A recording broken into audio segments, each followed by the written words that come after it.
Generate procedural noise on your mesh by opening the Surface tab here and press the Noise button. In the next window, we can change the size of the general noise applied here. Change the strength with the slider here. Edit the noise curve by adding points and repositioning them to create various noise textures. Reset your curve with the Reset button here. Press OK to preview the noise applied to your mesh. Currently, your texture is virtually applied to your mesh. You can erase portions with your masking brushes.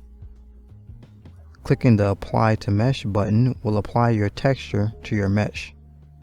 The resolution of your mesh determines the results rendered. Alternatively, you can press the Mask by Noise button to apply your noise as a mask.